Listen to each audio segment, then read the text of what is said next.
Bom,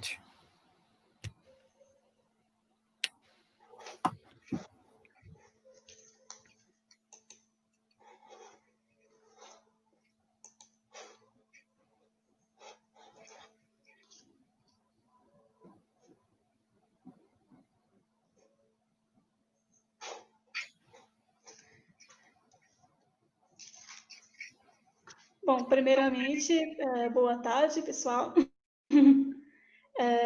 Hoje eu vou realizar uma entrevista com a professora Meire. Ela é vereadora no município de Alumínio. E, primeiramente, eu queria iniciar realmente com ela comentando um pouco sobre a trajetória acadêmica dela, a questão tanto da questão da formação realmente acadêmica dela, a questão do ensino superior. Então, eu acredito que a senhora poderia começar falando um pouco sobre a sua formação. Então, Janaína, queria agradecer o convite, né? Primeiro que fazia bastante tempo que a gente não se via, né? Porque fui sua professora faz uns anos e fiquei surpresa quando você me mandou o convite, fiquei muito feliz, então é uma honra participar aqui com você. Eu sou formado em letras, né, pela Uniso, e eu concluí esse curso na turma de 2002, que faz tempo, já até esquece. E depois eu fiz uma especialização, um bom tempo depois eu fiz uma especialização em ensinos de língua portuguesa pela Unicamp. E aí depois, com projetos que são os projetos UAB, né, que é a Universidade Aberta do Brasil, que são projetos que você faz o curso, você tem alguns compromissos presenciais, mas a maior parte desses cursos são feitos pelo Moodle, né, pela plataforma digital. Eu fiz 4 anos de administração pública pela Universidade Federal de São João del Rei, a UFSJ, e nesse mesmo período, como eu já tinha graduação de letras, eu cursei uma especialização em gestão pública municipal pela Federal do Rio, né, pela Unirio, que era o UFRJ na época, hoje Unirio. E agora eu estou concluindo também o projeto UAB, fiquei sabendo que a última turma, pela UTFPR, que é a Tecnológica Federal do Paraná, estudos de língua portuguesa e literatura. É basicamente isso. Como surgiu a ideia realmente, né, de se candidatar realmente ao cargo público, né, como vereador? Então, foi de um jeito meio inusitado, assim. Eu fui, acho que 2006, 2005, eu sempre fui professora do colégio estadual que tem aqui perto da minha casa. Fiquei um tempo fora, voltei, mas eu iniciei minha profissão de professora nesse colégio. E nesse período tinha algumas meninas que estavam passando por gravidez, né, precoce, elas eram minhas alunas e vinham engravidando, né, na adolescência, e isso me preocupava bastante. E na época eu tinha um vereador que era professor, e eu me tinha um contato com ele, tinha até votado na época nele, e eu me senti à vontade de procurá-lo para tentar montar um projeto para atender essas meninas ou evitar que essas, né, gestações acontecessem. Nada contra a gravidez, mas todo mundo sabe que tem que ser planejado, né, não alguma coisa que acontece. E eu estava lá na Câmara conversando com esse vereador e um assessor administrativo da época, e aí chegou um outro vereador e perguntou o que nós estávamos conversando, e aí eu comentei, né, o que era, até eu já tinha explicado qual era a minha intenção, expliquei tudo de novo, fui pedir ajuda, na verdade, né, e aí esse vereador fez uma piada, dizendo que era fácil, né, ele falou assim para mim, viu, as mulheres, a maioria dos homens da cidade trabalham na CBA, concorda? Eu falei, sim, concordo. Aí ele me falou assim, então, a gente pega essas meninas que estão engravidando e casa com esses homens, e aí não tem mais o que se preocupar. E eu achei aquilo tão ofensivo, sabe, ficaram assim alguns segundos de constrangimento na sala, porque o vereador que estava me atendendo não sabia o que fazer, eu não sabia o que falar. Aí eu fui grosseira até numa resposta que eu dei para ele, depois ele me disse que estava brincando, e aí eu saí de lá aquele dia entendendo que o município precisava de uma representatividade feminina. Naquele período, só no primeiro mandato tinha sido eleita uma vereadora, né, e todos os outros anos só vereadores homens. E aí me veio aquela, né, e aí em 2008 eu resolvi lançar o meu nome para ver como a população aceitava. E eu tinha uma meta, se eu tiver mais do que 150 votos, eu saio candidata novamente. Se eu tiver menos, eu não saio. E aí em 2008 eu tive 204 votos, e aí saí de novo em 2012, aí já entendendo que precisava estudar, até ser eleita em 2016, como aconteceu. Mas foi uma provocação realmente por perceber que naquele momento precisava de uma representante feminina, porque se eu tivesse conversado com uma vereadora, talvez não tivesse acontecido isso. Só para destacar que esses dois vereadores não fazem mais parte do legislativo municipal, né? Senão as pessoas ficam querendo entender, né? Quem é, já não estão mais, né? Um me ouviu, não fez projeto nenhum, o outro fez piada. Né? Situação bastante difícil, né? Muito. Qual é a função do vereador? Então, o vereador, ele tem, ao meu ver, né, assim, lógico que é a função, mas as duas mais importantes, ao meu ver, são a função de fiscalizador, né, ele tem que acompanhar todos os processos feitos pelo executivo municipal, no caso o prefeito, e outra função que é muito importante é essa função de levar a demanda do munícipe para o prefeito, né? Porque o vereador, ele é a linha de frente no município. Então, não sei se você repara, toda vez que alguém está bravo, é o vereador que as pessoas brigam, né? Quando alguém quer procurar, também é o vereador. Porque o vereador é mais próximo, né? Somos aqui em Alumínio 9, então nós tem o vereador que é mais próximo do evangélico, tem o que é mais próximo do católico, tem aquele que é mais próximo do esporte, o que é mais próximo da educação, então acaba dividindo mais essa representatividade. Porque assim, as pessoas falam, mas por que você não faz determinada lei? Eu não posso, como vereadora, fazer nenhuma lei que gere gasto para a prefeitura. Então, se partir do princípio que eu não posso gerar gasto, quantas leis eu posso criar? Né? Muito pouco, porque se eu peço uma lei restringindo alguma coisa, precisa de fiscalização. Fiscalização gera gasto. Se gera gasto, eu já não posso fazer, é inconstitucional. Então, acaba ficando muito restrito, sabe? Nesse período do meu mandato, eu consegui fazer uma lei que incluísse, que inclui, né, o Outubro Rosa nas escolas, né, no município, enfim, como data comemorativa, não feriado, mas que seja trabalhado isso e lembrado, né, a importância dessa data lembrada. E eu consegui fazer uma coparticipação, junto com o vereador Eduardo, de uma lei de acesso, né, ao autista, fila de banco, fila de supermercado, estacionamento, que para mim é uma lei muito importante. Mas perceba que essas leis, elas não geram gastos, né? A lei que era do Outubro Rosa, eu até pensei em colocar algumas coisas, algumas ações, mas todas poderiam gerar gastos, então eu parei por aí. Mas, assim, o mais importante mesmo é essa fiscalização dos atos do executivo e essa demanda dos munícipes mesmo, né? Porque você acaba ouvindo e você propõe ao executivo que resolva aquela demanda de um bairro, de uma família, pontualmente, enfim. Que não quer dizer também que ele vá cumprir, né? Que ele vá fazer o que foi pedido, né? Ele faz se ele quiser. Entendi. Quais são as principais propostas, assim, que a senhora conseguiu realmente construir, né, ali realmente para o município de Alumínio? Então, o vereador, assim, quando a gente faz um material de campanha, você não pode ter propostas, né? Porque quem pode fazer propostas é o prefeito, que ele que executa.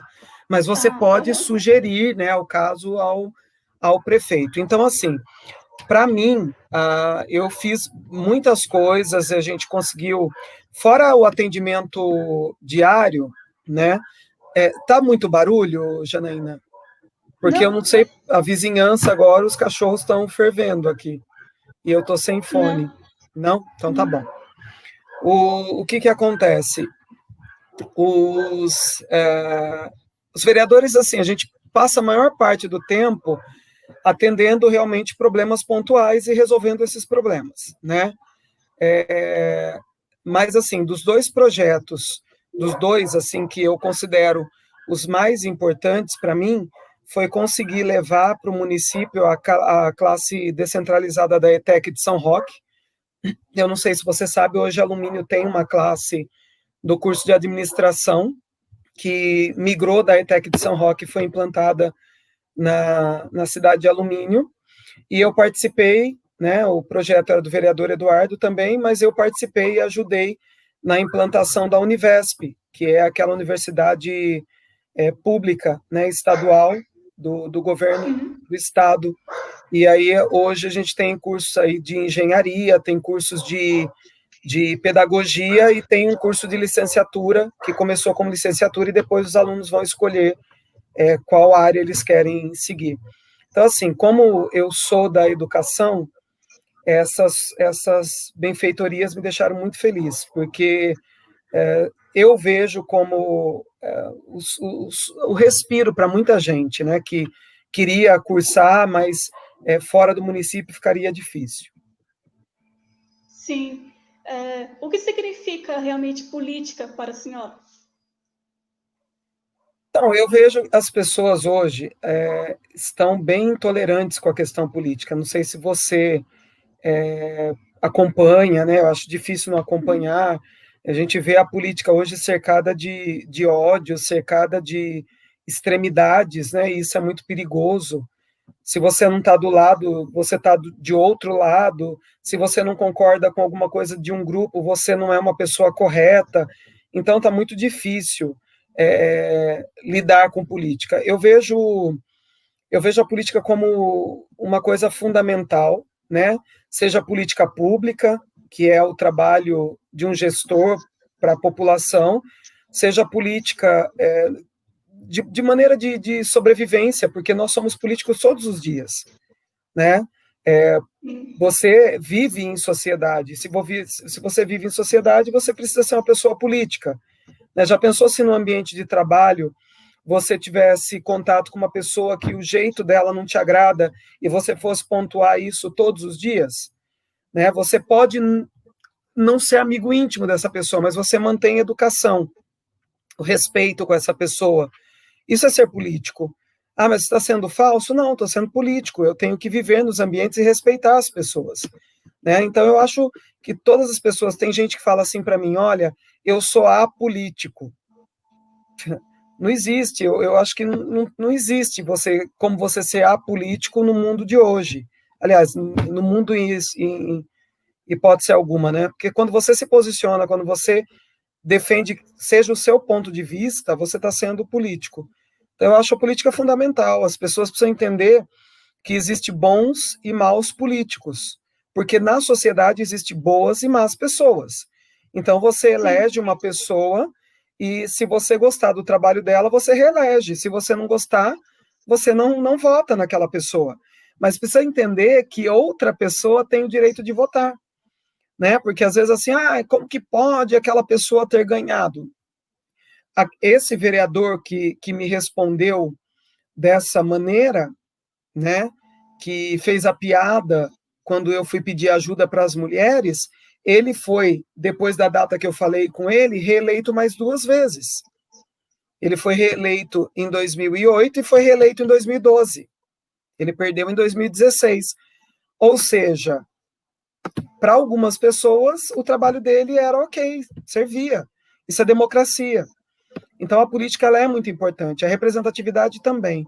As pessoas precisam entender o poder do voto e o poder de que o mandato não pertence à pessoa. O mandato, ele é da população, ele é do partido, e se não satisfez, não cumpriu aquela expectativa que a pessoa tinha, a confiança que depositou, cabe a pessoa não votar mais, a trocar. Mas eu acho que a gente está muito extremado nesse momento. Mas eu sempre gostei de política. Não fazia política partidária, mas sempre gostei. Sempre achei muito importante. Entendi. A senhora acredita que, com relação a essas questões que têm ocorrido, tanto com relação ao governo federal, todas essas questões, a democracia, ela realmente ela corre um risco? Ou a senhora acredita que, de repente, não chega a esse ponto? Olha, porque assim, às vezes o risco que a democracia corre são riscos pequenos que as pessoas, às vezes, não se importam, né? Essa história de golpe, de tomar militar, tomar poder, eu não acho que isso seja possível hoje. Mas eu acho que, a partir do momento que ações são feitas desrespeitando lei, você já está ameaçando a democracia. Então, a lei, ela está aqui para ser cumprida, a Constituição, né, nós temos a Lei Orgânica Municipal. Então, a partir do momento que você não cumpre essa lei, você está ameaçando a democracia, porque ninguém está acima da lei. Então, o que vem me incomodando, na verdade, é essa questão legal. Né? Eu acho que lei, ela não vem para ser discutida dessa maneira. Então, olha, eu não concordo com a Constituição, a maioria da população, vamos supor, né, que fosse essa questão, a maioria da população não concorda com a Constituição e entende que precisa ser mudado.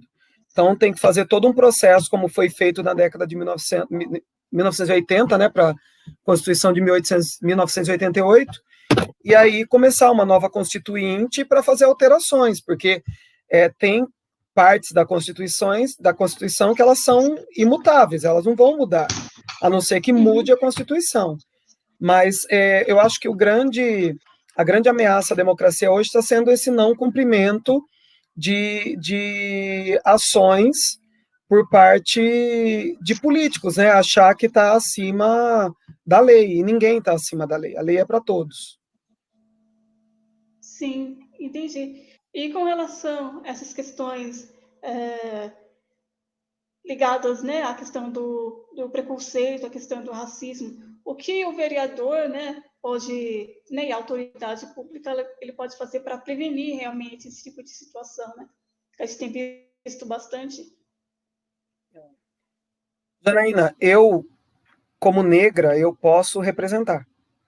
Eu posso, naquele momento que o negro olha para mim no plenário, ele pode se sentir defendido e representado.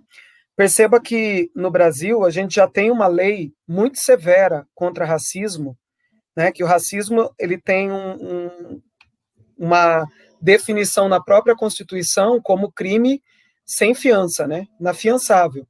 Então acho que mais do que isso não precisaria nem existir. Mas a gente vê que está acontecendo um retrocesso muito grande hoje no mundo todo, não é só no Brasil. Às vezes a gente pensa que as pessoas estão intolerantes só no Brasil com política, não é. É no mundo todo. Está intolerante só no Brasil com a questão do negro? Não. Eu acho que nós passamos por um ciclo de conquistas. A situação do negro não é boa, mas já melhorou bastante. Perto do que era, né? Ocorreram alguns avanços, mas eu acho que nós estamos regredindo bastante nesses avanços que aconteceram. Como vereadora, eu não consigo criar leis, porque essa questão do racismo ela tem punição já muito severa, como eu disse anteriormente. O que pode ser feito, e já estou pensando nisso, para depois que tudo normalizar, tudo, se você me perguntar, qualquer coisa você resolve no mundo com educação. Tudo você resolve com educação. E, assim, eu estou pensando, ainda não tenho nada muito concretizado, mas eu já estou pensando em alguns projetos com relação à educação. Porque eu acho que se você educa uma criança desde pequena, né, com alguns respeitos consolidados, né, respeito à diversidade de etnia, né, com a diversidade de gênero, que as pessoas não gostam de tocar nesse assunto, mas, assim, é a questão do respeito mesmo. As crianças, elas devem vir de maneira respeitosa, né, conviver com ambientes que respeitem toda essa diversidade, e eu acho que todo esse projeto depende de educação. Mas vou fazer um parênteses aqui para você. Eu percebo todos os dias em sala de aula que trabalho com faixa de ensino médio, 15, 17 anos, tenho ensino técnico também, e posso dizer abertamente para você que essa geração que eu trabalho não é uma geração preconceituosa. Isso vem da minha faixa etária, de pessoas, sei lá, dos 20 e poucos, 30 anos, eu não sei dizer ao certo quanto tempo, mas a juventude mesmo, 14, 15, 17, 18, que é o que eu trabalho, eles não têm essa visão preconceituosa, eles ficam extremamente indignados com esse tipo de coisa que acontece, né? Eu não sei o que deu errado na nossa geração, porque nós sofremos muito preconceito, eu mesmo, né, sofri muito, e hoje está repetindo coisas que eu achei que tivesse ficado uma parte delas no passado. A violência contra o negro, ela sempre existiu, e a gente vê isso diariamente, né, mas pelo menos a gente tinha o apoio de algumas leis e algumas garantias que as pessoas respeitavam, né? Hoje, a gente vê que... vou dar um exemplo para você. As pessoas... por exemplo, se chega uma blitz policial num pancadão, como a gente viu, né, há pouco tempo lá em Paraisópolis, e matou muitas pessoas ali, mataram negros, jovens, aí todo mundo fica indiferente. Não, eles estavam num pancadão, não é correto ir em pancadão, e alguma coisa desse tipo. Se acontece alguma coisa, como aconteceu na Boate Kiss, lá no sul do país, em Santa Catarina, que morreu muita gente. Também eram jovens se divertindo num ambiente. Cada um vai para o ambiente que dá, né? O jovem de periferia, ele não tem dinheiro para pagar uma boate, então ele vai se divertir no pancadão, que é barato, né? O jovem que tem mais dinheiro, ele vai se divertir dentro da boate. O que tem de errado nesses dois casos? Nada. Mas todo mundo se comoveu com a morte que aconteceu na boate. É óbvio que foram mais pessoas, mas eu estou dizendo assim, eu estou tentando comparar o quê? São jovens se divertindo. Então, quando o jovem sai para se divertir, ele não devia voltar, o corpo dele não devia voltar para a mãe velar, né? Ele devia voltar para casa e descansar e seguir a vida dele. Então, a sensação que eu tenho nesses casos é que sempre que for preto, pobre, de periferia, sempre parece que vai merecer. As pessoas conseguem transformar essas pessoas em vilãs, né? Vou dar um exemplo. A Marielle, né? A Marielle foi morta, e as pessoas, mas ela tinha envolvimento na favela. Não é que ela tinha envolvimento na favela, ela veio da favela, e qual o problema de uma pessoa viver e se envolver com os projetos de favela? E aí as pessoas não se solidarizaram com a morte dela. Aí tinha gente que colocava foto de policial. Olha, o policial também foi morto. Mas, assim, o policial, ele sabe que na profissão dele ele corre risco de ser morto. Quando você é um vereador, você não acha que por estar investigando coisas erradas, você vai levar um tiro na cabeça, né? Você não está preparado para isso. O policial, ele tem um preparo, ele sabe que ele corre risco. Então, a vida do policial vale menos do que a vida da Marielle? Não, as duas vidas valem a mesma coisa, mas são situações diferentes. Um é preparado para combater criminalidade, e o outro é preparado para representar a população, a comunidade de onde veio, né, levar os anseios, os problemas que afligem essa comunidade. Então, eu percebo que quando morre um negro, não é valorizado, né? Nós tivemos vários negros e crianças morrendo no país nos últimos tempos, né? teve um protesto final de semana passado, mas, assim, com tantos negros que morreram aqui no Brasil, a gente teve um protesto que ainda ficou, não menosprezando o movimento, né, sobre a morte do americano, mas a gente tem muito morto aqui, não precisava nem citar o nome do americano, a gente tem muita coisa aqui para citar. São esses problemas são muito grandes, mas como vereadora, é a questão de investir em projetos, 2 tipos de projetos, que eduque e que quebre ciclo. Né? O que é um projeto que quebre ciclo? Por que eu estudei tanto? Por que eu fui para outro lado da minha vida? Fui seguir outras direções, né? Diferente do meu irmão, por exemplo. Eu não sei se você se lembra, que eu comentei isso com os alunos, não sei se você era da turma, já comentei isso. Meu irmão morreu com 34 anos, né? Alcoólatra, usuário de drogas. Então, assim, o que me fez ser diferente do meu irmão? Nós somos da mesma família, da mesma etnia, mesmo pai, mesma mãe. O esporte que quebrou o meu ciclo, né? O esporte veio para me tirar da condição que, de repente, eu pudesse seguir. Não sei se seguiria, mas eu, com 11 anos, ingressei no esporte e conheci um mundo totalmente diferente. E todas as vezes que eu tento achar uma explicação para ter uma vida diferente, eu chego sempre na questão do esporte. Eu tenho certeza que foi isso. Então, investimentos em projetos, porque às vezes a pessoa fala assim, toda vez que você vai fazer um projeto social no morro, é esporte, é curso, é aula disso, aquilo, né? Nas comunidades carentes. É porque é o que ajuda, é educação, é prática esportiva, que se você faz esporte, você não se envolve dificilmente você se envolve com droga, com bebida, e assim vai. Então, eu acredito que dá para implantar projetos dessa maneira, sim. Sim, entendi. Com relação a essa questão das aulas, né, com relação a essa questão da quarentena, como tem ficado realmente a questão, né, das aulas, se realmente está tendo, de repente, aulas EAD ou de outras formas, como que ficou essa situação? Eu acho que depende muito da Principalmente no ensino escola. médio, né? Eu acho que depende muito da escola. Eu acho que foi um período que todos foram pegos de surpresa.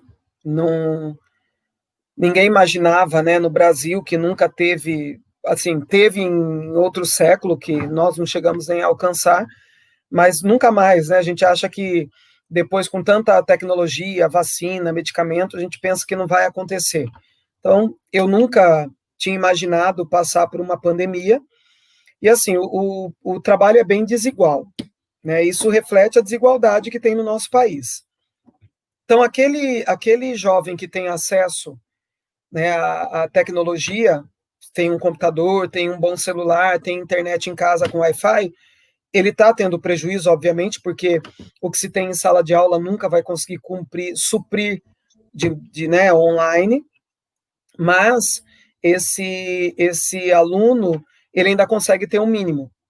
Eu tenho 2 mundos, assim, eu trabalho na ETEC, que eu tenho alunos que têm um acesso bom, né, às plataformas, então a gente usa a Microsoft Teams lá na ETEC, e eu consigo fazer meu trabalho. Isso na ETEC de São Roque, por exemplo. Eu tenho, sei lá, cada classe, 2, 3, 4 alunos que não têm acesso. O restante está tendo acesso às aulas. Eu abro reunião, gravo aula, a aula fica gravada, o aluno assiste a hora que ele quiser, eu disponibilizo a atividade, ele resolve, né, e vai sendo feito o trabalho.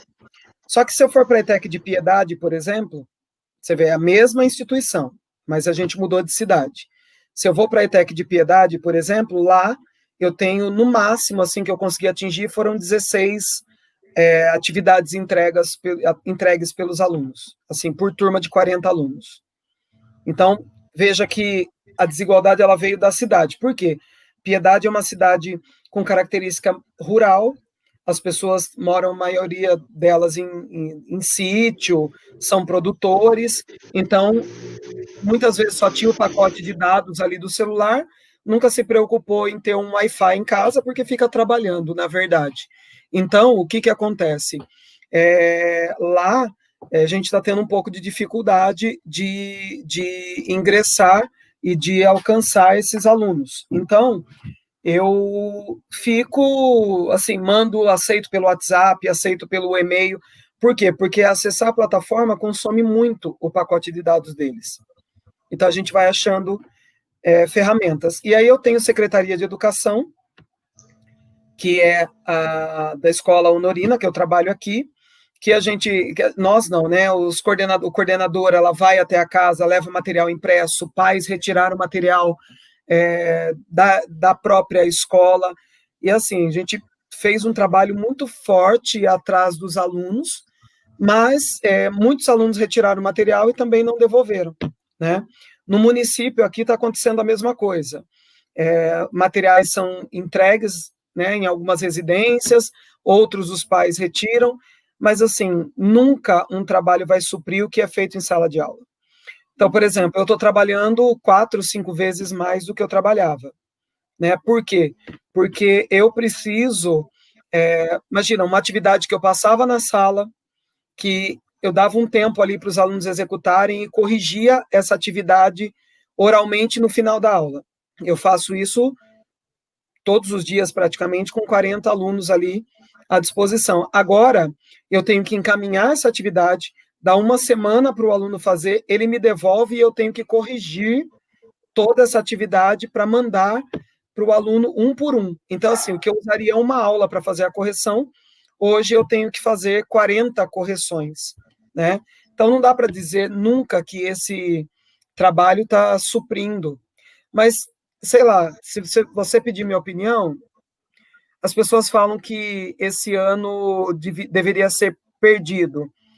Eu não sei, eu acho que esse contato com os alunos é que está me mantendo a minha sanidade, sabe? Eu acho que não deveria ser considerado para avaliação, para evoluir o aluno de série, por exemplo.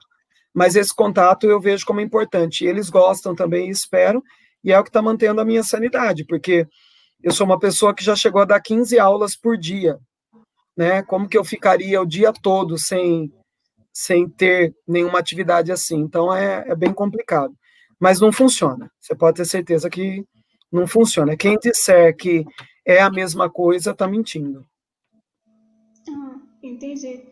Com relação a essa questão relacionada à alimentação, né, dos alunos, essa questão da merenda escolar, como que ficou essa situação, né, no caso aí da questão da quarentena, né?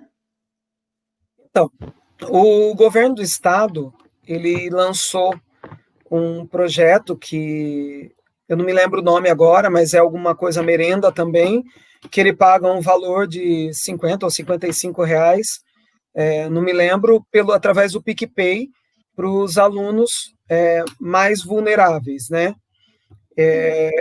Eu acho que no primeiro momento, até onde eu acompanhei o projeto, foi para os alunos cadastrados em Bolsa Família.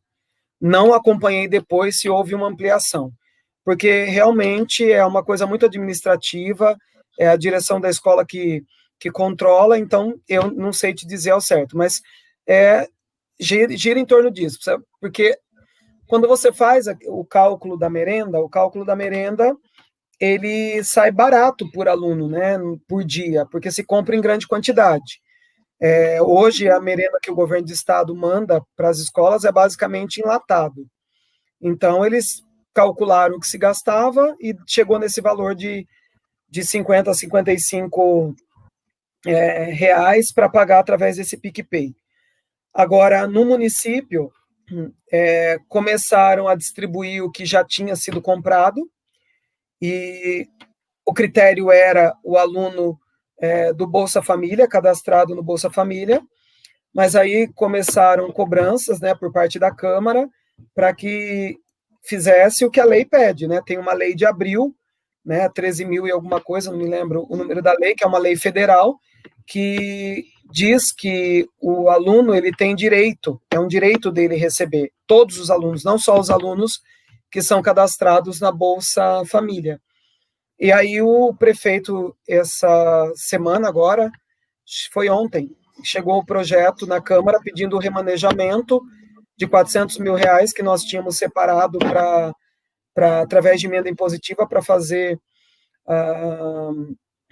um monitoramento na cidade, né? Que ano passado aconteceu um crime muito, não que crimes, né? Todos os crimes são ruins, mas um crime hediondo aqui que deixou todo mundo chocado. Então, o que acontece? Foi destinado um valor para poder fazer uma emenda impositiva para monitoramento via câmeras, né, de segurança. E aí foi destinado o valor de R$400 mil, né? O prefeito pediu para remanejar esse valor. É óbvio que nós vamos votar para que haja esse remanejamento, porque as pessoas têm fome, né? E acho que a prioridade nesse momento é a alimentação. Mas se a prefeitura tivesse gastado menos, investido menos em cargo de confiança, né, fechado um pouquinho a torneirinha, porque ano eleitoral a gente sabe que começa a surgir obra que, né, em 3 anos nunca se preocupou em fazer, no último ano vai fazer, contratações de cargo de confiança, né, que essa época de pandemia, os cargos sendo contratados com a prefeitura fechada, e assim vai. Então não tinha reserva de dinheiro e a gente acabou, não foi votado ainda, a gente acabou recebendo esse projeto, né, de lei pedindo remanejamento, né, e provavelmente vai ser aprovado na segunda-feira, porque é para comida, né, e não tem como. Quando se pede dinheiro para comida e medicamento, é complicado votar negativo. Mas aqui, segundo, né, o projeto que a gente recebeu na Câmara ontem, os kits alimentação serão entregues para todos os alunos matriculados na rede municipal. Ah, sim, entendi. Agora, para finalizar, eu queria que a senhora deixasse, de repente, uma frase que realmente confortasse as pessoas que têm sofrido com essa questão da discriminação, principalmente a questão racial, né? Eu queria que, se a senhora puder, deixar uma frase realmente, né, para essas pessoas, essas famílias que têm sofrido com essa situação. Olha, eu acho que é uma situação muito delicada, e assim, eu não acredito, Janaína, que nenhuma frase vá confortar quem passa por essa situação, honestamente. Porque se eu falar para as pessoas que tudo isso vai passar, essa desigualdade, esses problemas que nós estamos vivendo, olha, eu nasci enfrentando esses problemas, né? E eu cresci, e antes de mim muitas pessoas, e depois de mim muitas pessoas. Então, a gente percebe que é uma coisa muito enraizada, né? Que você não vai conseguir, que ninguém vai conseguir mudar de uma hora para outra. Mas o que eu gostaria de dizer aqui é que não se acostume com a violência, seja psicológica, seja física, qualquer violência que você receba. Quando eu era criança, que eu ouvia algumas piadas, que eu via algumas coisas assim que aconteciam ao meu redor, eu sempre me senti muito incomodada. Então, assim, eu sempre achava ali, eu olhava aquilo e pensava, poxa, tem alguma coisa muito errada nisso tudo, que não pode acontecer, não pode continuar. Então, o que eu tento fazer? Eu tento afetar o meio onde eu vivo. Não sei se você se lembra, quando professora, eu sempre falava isso para vocês. Pessoal, não julguem a pessoa sem conhecer o meio que essa pessoa vive, sem saber a história dela, né? Eu tento quebrar o ciclo com os meus sobrinhos, eu não tenho filhos, né? Então eu tento fazer as crianças que vivem ao meu redor, as pessoas que vivem comigo, eu tento chamar atenção o tempo todo. Por exemplo, eu tenho um grupo de amigos que a gente mantém um grupo e que era muito comum uma amiga compartilhar vídeo com...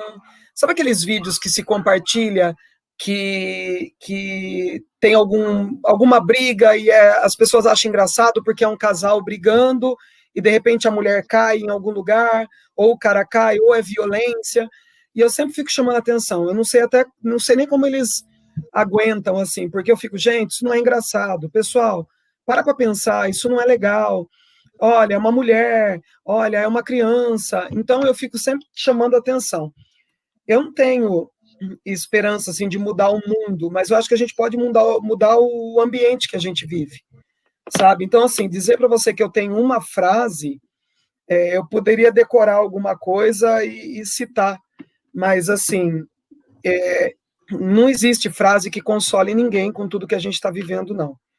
Eu acho que a questão é sempre assim, se indignar e poder ajudar da maneira que você consegue. Não é gritando, não é brigando, né? Às vezes você grita, às vezes você briga, mas é tentando fazer o outro refletir. Você acha que isso é correto? Você acha que isso é adequado? Você acha que não tem nada por trás disso? Você acha que o cara ele está ali na rua ou ele virou um bandido porque ele quis? Não tem nenhuma outra força que levou para esse caminho?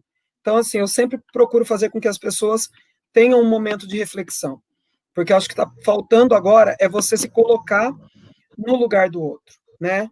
E você se colocar na situação do outro. Para dizer que não tem uma frase, agora me veio aqui, Janaína, ó, peguei minha agenda aqui, me veio uma frase que outro dia eu estava aqui corrigindo minhas atividades e eu estava assistindo o jornal e tinha uma entrevista com uma socióloga, né? E eu achei muito interessante a frase e anotei.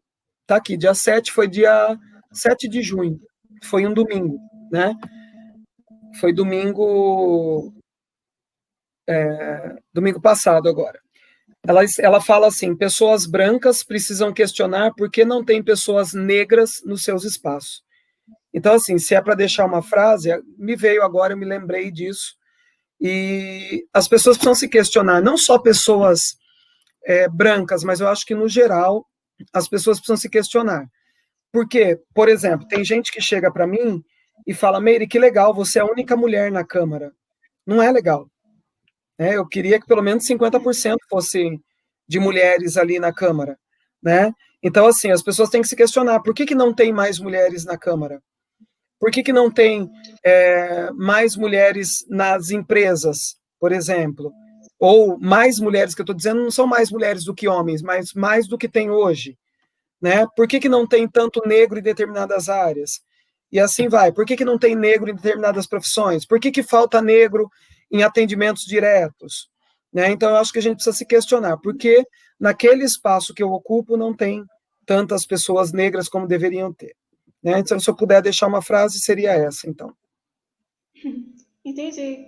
Obrigada pela participação, né, no projeto. Acredito que a live acabou não indo direto pro Facebook, né? O nosso vídeo aqui acabou não indo direto para o Facebook, mas vou estar repassando para lá. E muito obrigada pela atenção. Estou à disposição. Assim, a gente não combinou pauta, né, do assunto, e às vezes, por não combinar, você acaba prolongando muito nas respostas, né? Mas foi uma experiência bacana, parabéns pelo projeto. E me sinto honrada de ser a primeira pessoa, né, que passou pela tua cabeça, né? Porque acho que é hoje que você está iniciando o projeto, né? Sim. E ter sido a primeira pessoa, né, que você convidou, assim, me sinto muito honrada. Obrigada, Janaína, e sucesso aí na sua vida, em tudo que você queira realizar. Obrigada. A senhora também. Obrigada. Um beijo. Beijo.